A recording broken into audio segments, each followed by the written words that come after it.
We're all familiar with these.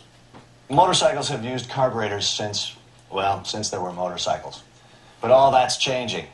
Fuel injection is becoming more and more commonplace. Why? Well, because fuel injection offers tremendous advantages in efficiency and emissions control.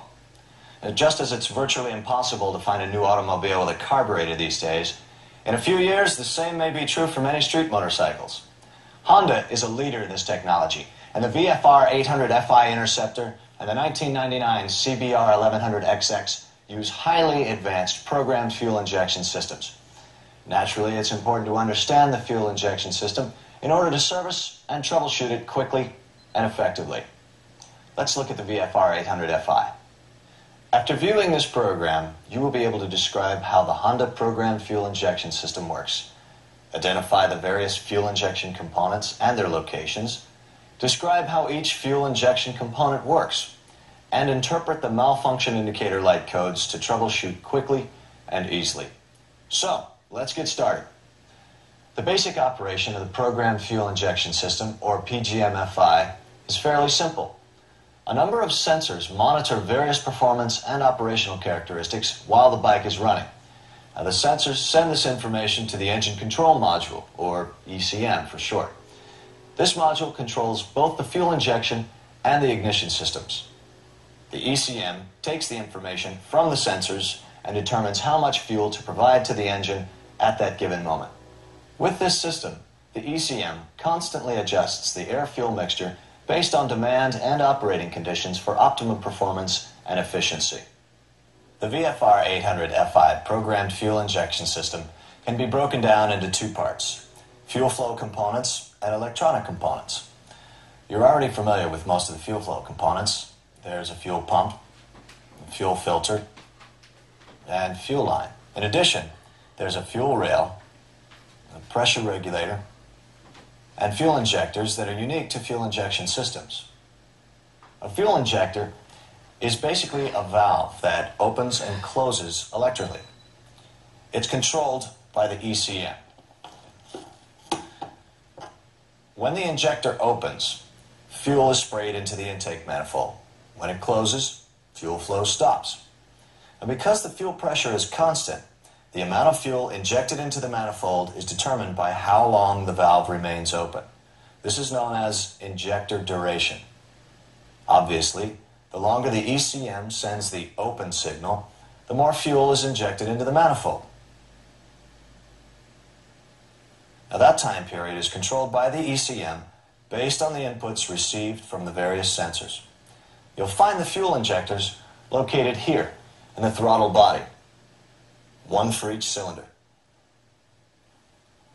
As for the other major fuel flow components, the fuel pump and filter are built into the fuel tank. The fuel pump supplies a constant flow of fuel to the PGM-FI system. The pressure regulator is located on the fuel rail, which is attached to the throttle body.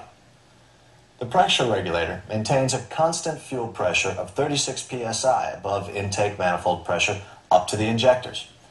The pressure regulator monitors the amount of vacuum in the intake manifold to maintain the 36 psi pressure differential.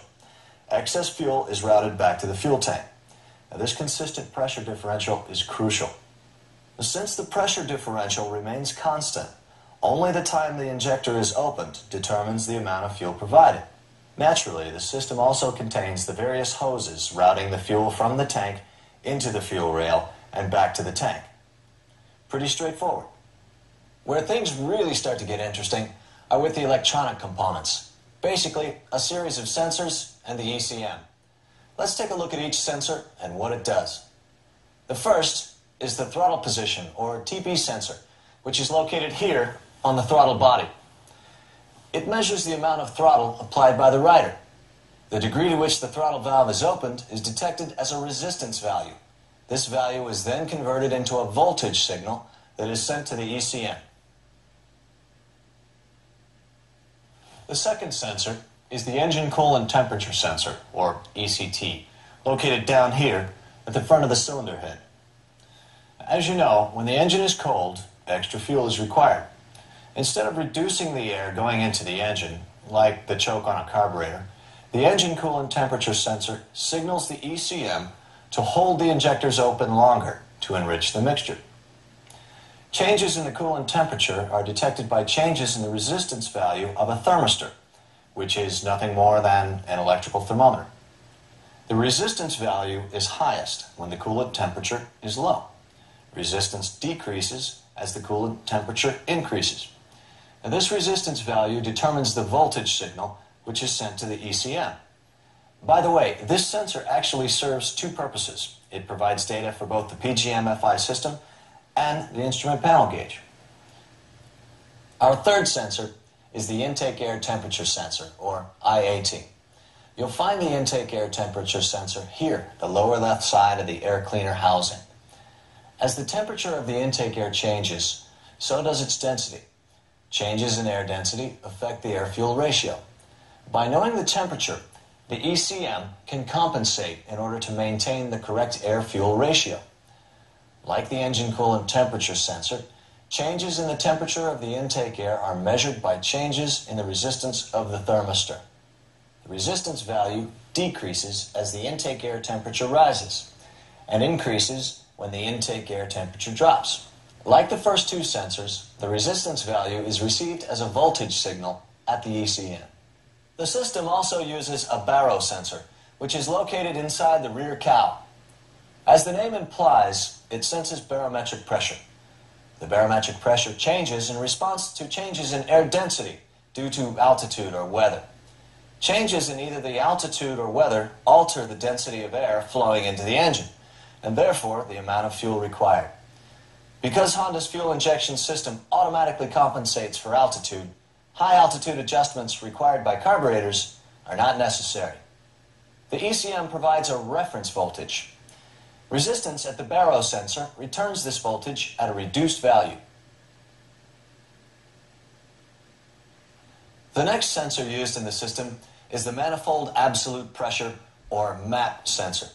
Now, like the IAT sensor, it is attached to the air cleaner housing, here on the right side. The MAP sensor is connected to each intake port and detects the amount of vacuum inside the manifold. The amount of vacuum, or negative pressure, is converted into a voltage signal that is sent to the ECM. Now, there are two other key components you should be familiar with as well. The first is the ignition pulse generator. The rotor is located here on the right end of the crankshaft, and the pulse generator is on the crankcase cover. This pulse generator produces a signal that is used to measure the engine RPM and then to determine the appropriate ignition and fuel injection timing. Like all other inputs, this signal is transmitted to the ECM. The other key component is the camshaft position sensor, also known as the cam pulse generator, located down here on the rear cylinder head. The camshaft position sensor also generates a pulse signal that identifies which cylinder is firing to allow sequential fuel injection. Now let's look at the bank angle sensor, located here below the instrument panel. If this sensor detects an angle of 60 degrees or more from vertical, it will automatically shut off electrical power to the ECM and temporarily disable the fuel injection and ignition systems. If the bike were tipped over, you'd have to reset the bank angle sensor. Finally, the vehicle speed sensor, or VSS, located on the drive sprocket cover, senses a signal from the transmission countershaft and sends data about the speed of the motorcycle to the ECM. While the bank angle sensor and the vehicle speed sensor are listed in several sections of the service manual, including fuel injection, they do not affect fuel injection operation. Thanks to the 5 sensors and 2 pulse generators, the ECM monitors at any given moment the throttle position, engine coolant temperature, intake air temperature, barometric pressure, intake manifold absolute pressure, RPM, and camshaft position. Input from the TPS, ECT, IAT, baro sensor, MAP sensor, ignition pulse generator, and the camshaft position sensor is used to adjust the duration of the injector's opening. As I said, voltage signals from the sensors and the 2 pulse generators are sent to the ECM, which is located here inside the rear cowl. The ECM is basically a microcomputer. Remember, it's the brain for both the fuel injection and ignition systems. The ECM contains program maps, which are simply graphic illustrations of the ideal computer settings for ignition timing and fuel needs. The ECM takes the input from the various sensors, compares it to the program map, and adjusts the air-fuel mixture and ignition timing accordingly. Due to differences in cooling, intake, and exhaust systems, and other factors, there are two separate program maps for each cylinder to optimize the performance of this V4 engine.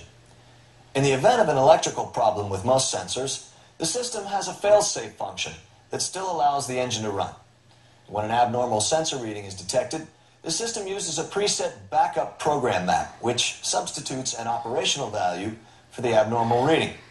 Engine performance will not be optimized, but the bike will get the rider home or to his nearest dealer. However, if there is a problem with the ignition pulse generator, the camshaft position sensor, or the fuel injectors, the system will not function at all. Troubleshooting these problems or any malfunction in the fuel injection system is easy. PGM-FI sensor malfunctions are indicated by a red light on the instrument panel, which tells the rider to bring the bike in for servicing.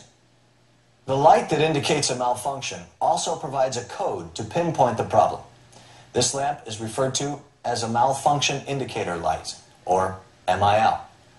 Problems with the fuel injection system are stored in the ECM's memory and can be accessed easily to speed and simplify troubleshooting. To access the code, start by putting the side stand down. The side stand must be down even if the bike is on the center stand.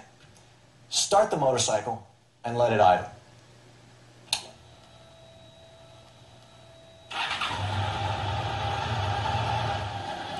The MIL on the instrument panel should begin blinking. Note the number of long and short blinks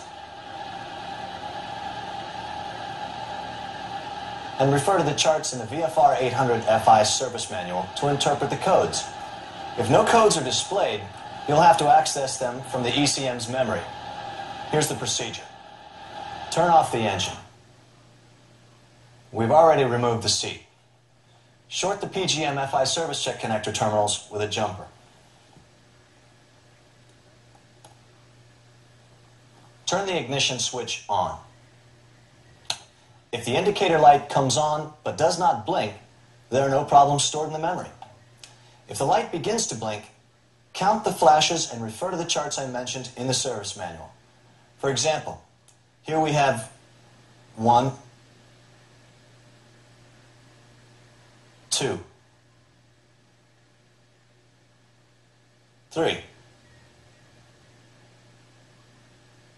4, 5, 6, 7. 7 blinks. According to the chart in the service manual, the problem could be one of three things: a loose or poor contact on the engine coolant temperature sensor, an open or short circuit in the ECT sensor wire, or a faulty ECT sensor. Now there's an important thing to keep in mind when noting the code. One long blink of the light equals 10 short blinks. So in this case, there's one long blink and now one short blink, which equals 11. The service manual tells me that 11 blinks indicate a loose or poor contact on the vehicle speed sensor connector, an open or short circuit in the vehicle speed sensor connector, or a faulty vehicle speed sensor. It's really pretty easy. Just pay attention to the length of the blinks. You count the short blinks one by one, and remember, one long blink equals 10 short blinks.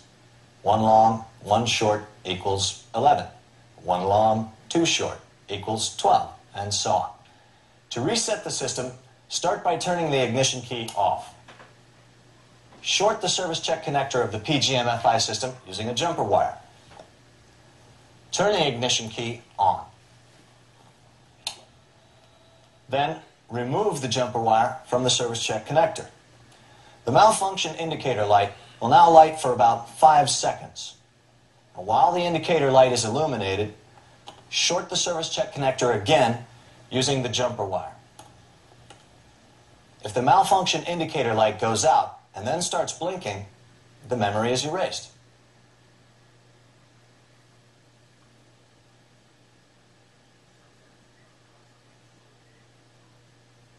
However, if it blinks 20 times, actually 2 long blinks, the data has not been erased and you must perform the procedure again. Here's a quick service tip. A faulty fuel injection system may be caused by poor or corroded electrical connections, so it's always a good idea to check the connections first before launching into a full troubleshooting procedure. One more thing. If you're wondering what the difference is between the fuel injection systems on the VFR 800FI and the CBR 1100XX, well, there is almost no difference. The fuel injection systems on both bikes operate pretty much the same. Sure, the component locations vary and the throttle body design is different, but that's to be expected because one's a V4 and one's an inline 4. And because the VFR is a V4, it has a variable intake system. Also, the CBR 1100XX has an automatic fast idle that's controlled by a thermostat valve and one additional sensor in the engine. It's a knock sensor that determines if engine knocking is occurring. If it does occur, the ECM will alter ignition timing as required. So now you know. It's as simple as that. So let's recap. In this video, we described how the VFR 800FI fuel injection system works. We identified the various fuel flow components and the electronic components of the system and pointed out their locations. We described how each component works. Lastly, we interpreted the malfunction indicator light codes to access the system memory to speed our troubleshooting. As you've seen, programmed fuel injection is pretty straightforward, and troubleshooting is easy thanks to the self-diagnostic indicator lights. Take the time to familiarize yourself with these systems because fuel injection is here to stay. Fuel-injected bikes are the future, and the future looks fun.